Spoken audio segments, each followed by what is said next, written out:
Hi everyone, thanks so much for joining me. Susan Timchak here, designer for Couture.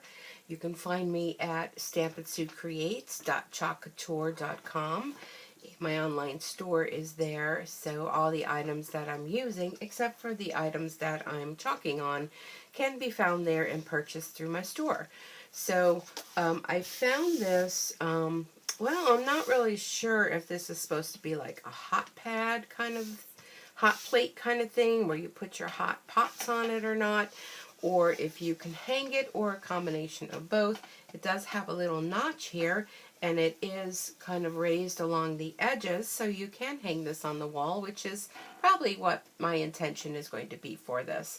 And this was $5. I got this over at Dollar General, and I just thought it was just so fun and something perfect. This is like a resin product, and this transfer is part of the Wicked Chickens set, which these two do come together, and I've done quite a lot with the Wicked Chickens, and I thought it was time to put a little chalk on this cutting board type item. So I'm going to use the white Chalk Couture paste, and well, the Chalkology paste. I'm a little out of it today. I don't know. I was up early, and kind of a rainy, miserable day here, and I thought, well, this is a perfect day to chalk up some of these items I've been picking up in my travels. And as you can see, I'm having trouble peeling this transfer off. I have used this before. I'm not really sure. I think I used it on a towel. I'm not sure. So what they do recommend is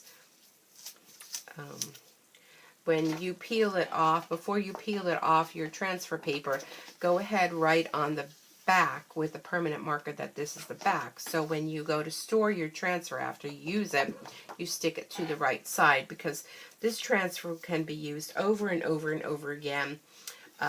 They say up to 12 times. I know some of my fellow Chalkology people have been using it more than that, as long as you clean it and take care of your transfers. They'll last for quite a while. So I'm going to put it here on this towel, and this is called to defuzz it. And what this basically does is remove some of the stickiness. So after I put my paste on, when I go to peel it off, it won't be stuck to your whatever you're putting it on. So I was going to cut apart this transfer, and then I thought, you know, I think it'll fit on here. So let me just see. I think I'm going to have to add a few other things going down the side, and you know, I can do that whenever. And when you're working on a transfer like this, if you wanted to use different colors, you can.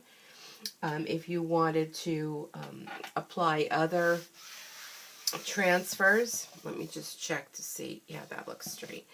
You can use your embossing heat tool or a hair dryer to dry it in between. If you wanted to peel this off and put another transfer, you never want to do that if it's still wet. Okay, you want to make sure it's dry before you're putting a transfer over a transferred item. Does that make sense? You know, once you peel it off, if you want to put another transfer in a different color, make sure the ink or the paste is dry underneath. Okay, so that looks good, but I am definitely going to have to spruce this up a little bit on the side, but let's see how we're doing. So this is the white Chalkology paste, and I noticed when I opened it, it was a little goopy. So all you need to do if you find that you have problems with your chalk paste like that is to add a little bit of water. So I just kind of, you can use a little spray bottle. I just kind of used a little plastic spoon to put in a few drops at a time, mix it up, see what I think. You can always add more, but you can't take away. So a little at a time is best. And just give it a stir. It should be the consistency of yogurt. If you find that it's kind of tacky and sticky, you can go ahead and just add a few more drops. So I'm going to go ahead, I'm going to do this whole transfer here in white. So I'm just going to use my little stirring mechanism thing here just to put on some of the ink. Alright, and my squeegee.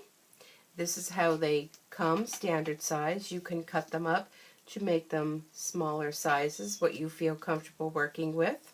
And I probably could use a bigger one. I think I'm going to need some more paste. I'm just going to dip right in. Could probably use a bigger one, but I don't know. I feel more comfortable sometimes using smaller ones. The best part of the Chalkology paste is if you do get it onto your surface, you can always go ahead and just wipe it off. When you work with your inks, however, it's not that forgiving. The paste does dry quicker, however, than the ink. So you kind of don't want to dawdle too much. And I have the bright lights on here for doing my video, so I don't have the ceiling fan on, but the bright lights will affect the drying time because it wants to go ahead and dry quickly.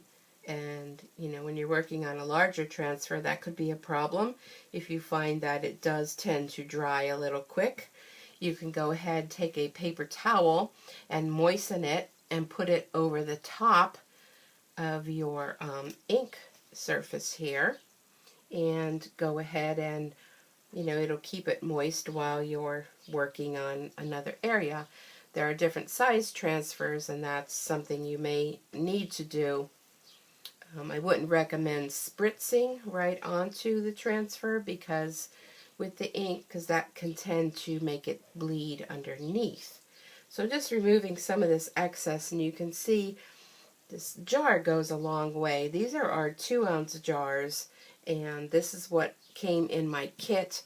We now have the larger 3-ounce jars, and they go a lot longer. So I'm going to go ahead. I'm going to start in the corner with peeling, but then go ahead and peel straight. Sorry about that. I was trying to using myself to hold on to the transfer. So I'm just going to stick this aside for now. And I don't know, I think that came out really, really cute.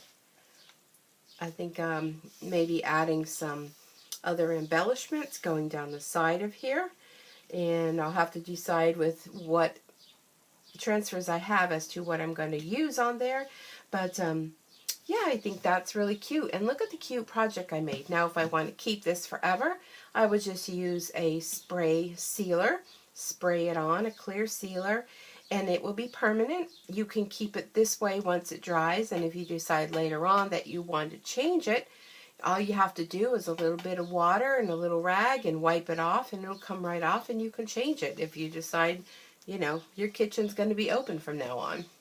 So that's how simple and quick and easy it is. And this is a resin. It has a little bit of texture to it, but it didn't affect the transfer in any way. It made a real nice coverage.